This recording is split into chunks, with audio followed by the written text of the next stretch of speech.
Hi, I'm RCKicks. On today's show, well, we're going to be building a Tamiya Avante. Not just any Tamiya Avante, we're going to be building this one of only 333 produced by Tamico in conjunction with Tamiya. Now, this is their limited edition run that they've just released recently. They are known for doing anniversaries now and again, special edition ones, where they take a Tamiya kit, then they will change it, modify it, and then release it. Now, they did it with the Porsche, which was the 934 that was highly successful, and now these kits demand massive amounts of money. Then recently, I'm not sure if it was last year or the year before, time moves really quickly, they did this, the little dancing rider from Tamico as well, and I really like this one, but they had a bit of an issue. Now obviously this was not a massive release like the Porsche was, but they went and released the decals, but also you could get the body and the wheels, so you could fake it, and that kind of upset a few people that were buying a limited production, that it was very easy, and people did, they went and did replicas of it. So when Tamico made the announcement of this one, I was a bit worried, as this is a big investment, as it's not a cheap kit. But not only that, but what makes it special and limited is that it's something that can't be reproduced. So I reached out to them and I asked them whether they were going to be releasing the decals like they did on the Dancing Rider, and they said no, only to people that have actually purchased the kit, and if they damage them they can get new ones, which I think that's definitely a way to go if you're going to be releasing a special edition kit, as it protects the kits a little bit. The other side that I had as a bit of a concern is if you're going to be releasing a special edition kit in today's market, it needs to be special. And how special is this kit? Well, not only is it an Avante Black, which is the best Avante they ever really produced, but they changed the wheels, they made them green, and then you get Schumacher tyres. And then you get a livery and obviously a cover that goes on the Egress Black box. Is that enough to make it a really desirable limited edition 333 run? I don't know. But then I was surprised that Tamico reached out to me and said, would I like to build one on the show? So of course I said yes, it's an Avante after all. But my opinion is still out on this one. Now I have seen a few of you have already purchased it, but I honestly am not sure yet. So what we're going to do in this episode is I'm going to fully build it all up. We're going to build up the chassis, paint up all the body and everything and get it finished. And then I'm going to tell you how I feel about it when it's finished. Now, if you're in the market to buy an Avante Black, well, it makes total sense to buy this one over the Avante Black, as it's a limited production and you were going to get one anyway. Thing that I'm struggling with is, should you buy it as a collector? Now, obviously, if you're a massive Tamiya Avante fan, well, then that's probably going to make the decision for you anyway. But is it special enough? We're going to find out. Right, let's lay it all out, build it up, and see how it grows on me. Right, the most challenging part of having a limited production run kit is getting the cellophane off it. Yes, most of your feelings are you want to leave it in the box and keep it minty fresh, but that wouldn't make for a very good video, would it? So we open the box and take a look, and it all looks exactly like what you get when you get an Avante Black. There's no difference to the actual layout. Stickers are underneath. We will take a better look at these later on, but they're pretty simple, very straightforward. I was surprised you actually got the original decals with it, but then thinking about it later on, well, you're going to need some of the canopy decals, so that kind of makes sense. Now you can see these have been opened and they've been stuck back down again, so we have the Schumacher infills as well as the tyres, and then we have the rims. Apart from that, pretty much the rest of the kit, well, it's exactly what you're going to get if you've got an Egress Black. Now, I've built a few Avantes on the channel, but never an Avante Black. Do like the layout, the kit presentation is mwah, but I guess we need to stop messing about and just get this one built. So let's crack on and make a start. Now, I'm a big fan of blister packs and that whole layout if you're going to keep it in the box, but when it comes to building kits, having lots of blister packs tends to be a bit of a pain in the backside. So your choices are, do you spend the time to remove everything from the blister packs first and then just put them in a big pile and then work through them, or try and pick them out one at a time? Personal choice for this one, I'm going to pick them out as I go. Right, that's everything laid out, so now we can turn to page 1 and kick off the build. So we kick off on step 1, where we attach the motor mount to the rear gearbox. Then we have to attach the included kit motor. Now this is going to be a step-by-step detailed guide on how to build up the Avante Black. But if you've already seen one, skip ahead in this video to 13 minutes 59, where I start to do the body. Right, one thing that's a little bit strange with this kit that you'll also see in the egress, I think it is the motor mount with the motor attached to it is not square. It does tilt. This isn't that you've done something wrong, that's just the design. Now that the motor's in, we can turn our attentions to the front of the car and we're going to build up the diff housing. Make sure you put it the right way up. Don't do what I did and actually attached it upside down and had to undo those 4 screws. Not the end of the world, and I'm not sure how I missed it. After that, we move on to building up the ball diffs. Now, very easy. I tend to use my Tamiya Allen key as it's magnetic, so I can just pick up the balls. Also, putting in a little bit of grease will keep everything under control so the balls won't roll off. So take your time when you're building up the diff, make sure you haven't left anything out. You will definitely know because it will be notchy. If it's nice and smooth, then you know you've done a great job. When you've built up your diffs, don't forget to set the tension on it. It's explained in the instructions, but you don't want to miss this out. You can fix it later on, but it's best to do it now before you fit them in the car.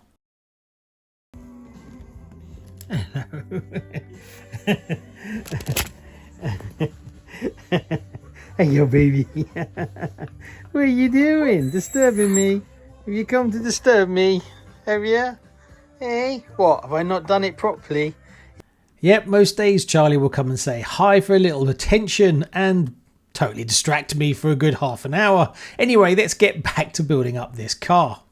Right, let's add a little bit of lube and then drop them into the car. As you can see, removing and adding the ball diffs in this chassis is really easy. And then there's just a top plate that goes on and it's just a few screws and it's done.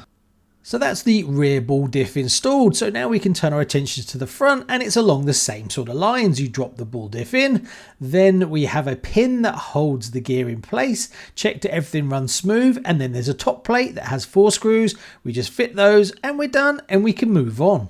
Now we turn our attentions to step 11 and that's fitting the rear arms, and this is going to be something you've never seen before on any other RC. Yep, it's a very strange design, gorgeous looking and lots of beautiful alloy parts, but just a very strange idea. Now in step 12 we leave the rear arms for a second and turn our attentions to the spur gear and the prop shaft that runs between the front and rear. Now another little mistake that I made is I mixed these two up. The top deck support I put in the wrong place and the battery locator was in the front hole. So make sure you get them the right way around before you fit the top deck. And don't forget to add the driver mounting this thing.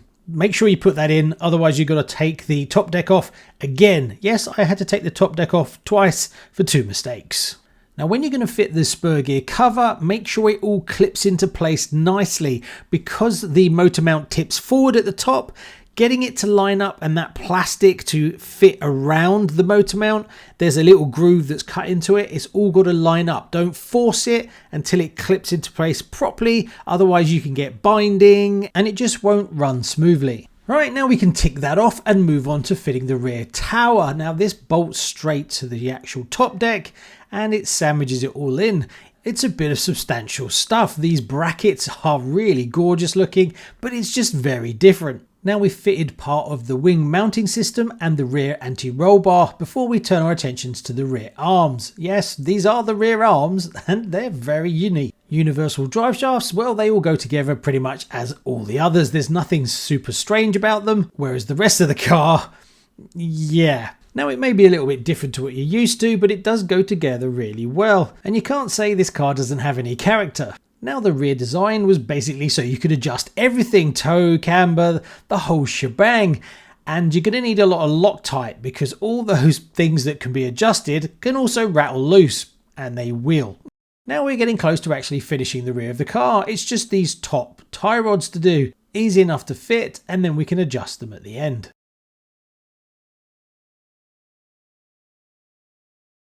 Step 20, we're now back on the front of the car and we have to fit this strange idea before we fit the front bumper. So it's the mounting points for the front of the arms, but there's two bits of metal that stick out on each side that attach to a round plastic tube, and then that's how you mount the front of the arm.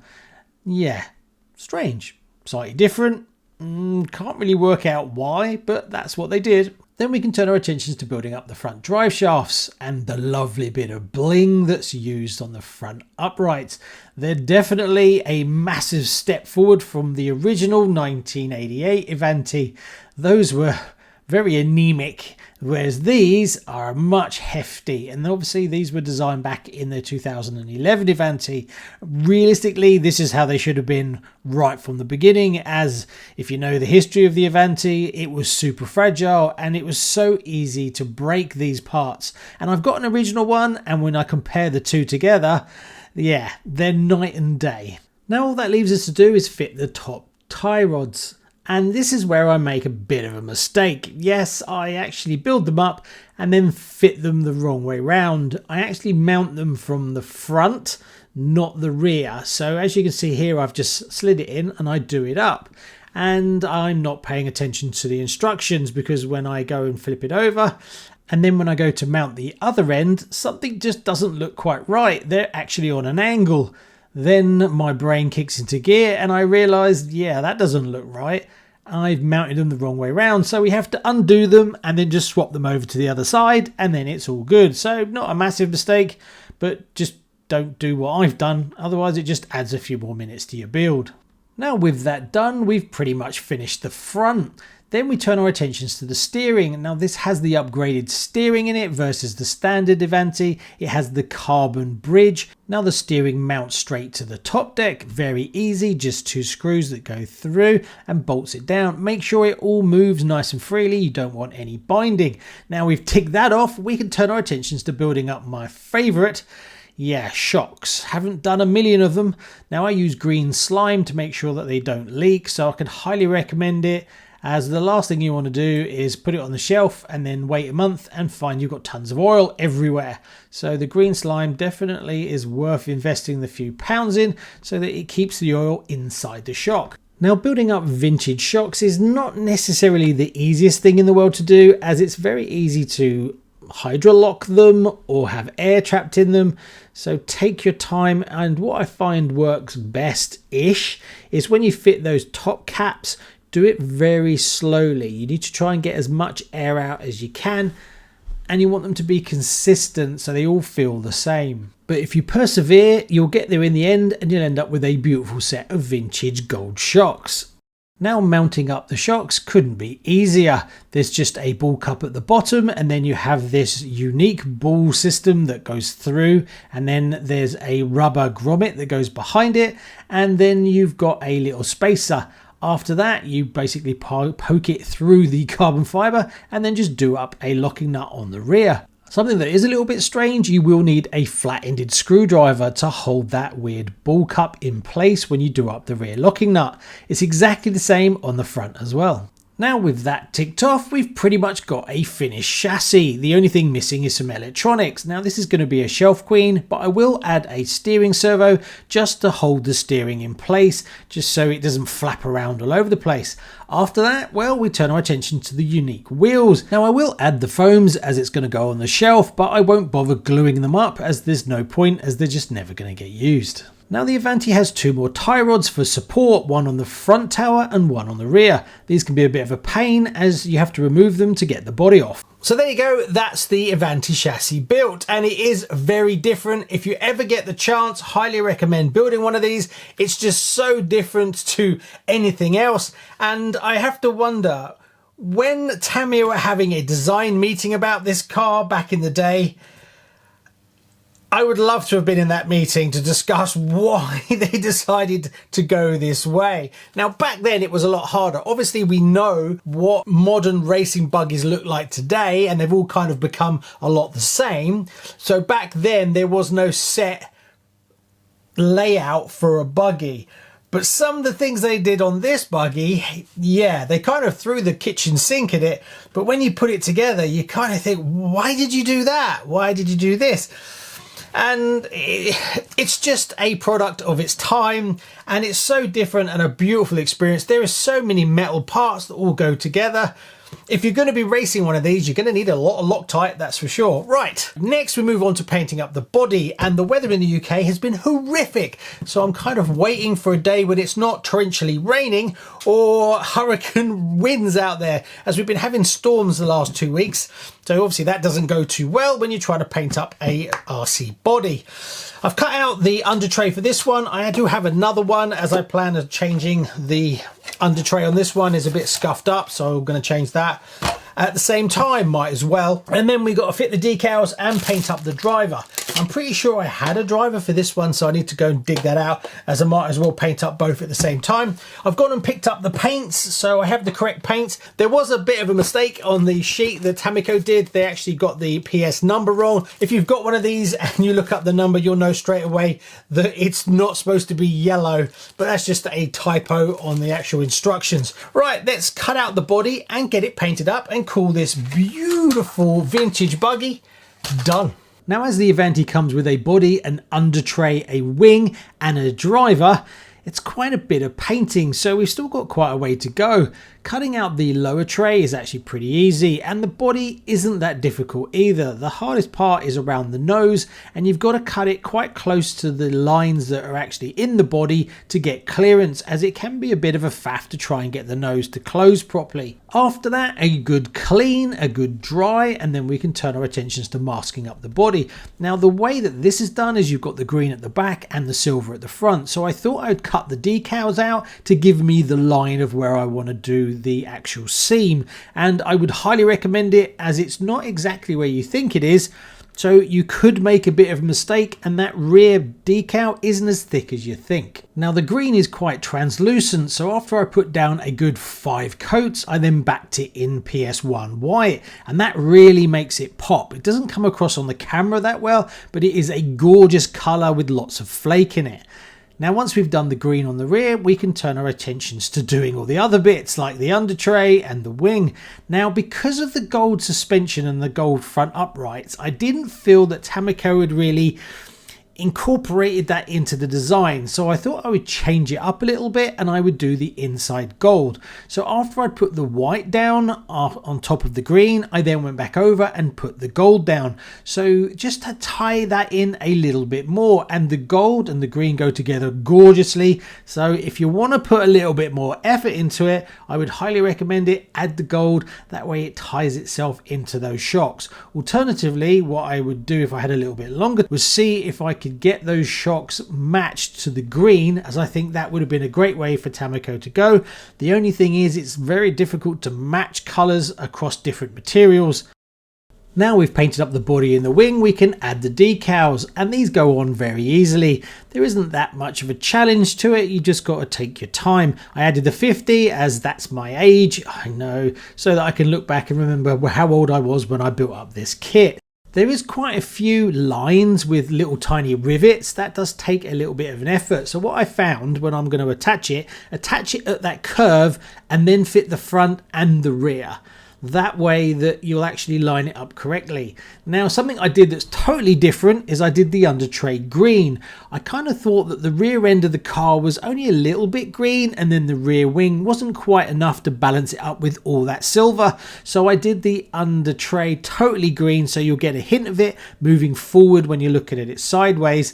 As for the driver, well, I did him up box art. The only thing I did different was I added some branding to his race suit on his arms, just to try and raise the detail level just a little bit. I think keeping the driver red is definitely a must, as it really complements the other colours of the car. So there you go, after many hours I have a finished Tamico 1 of 333 Avante Black, kind of.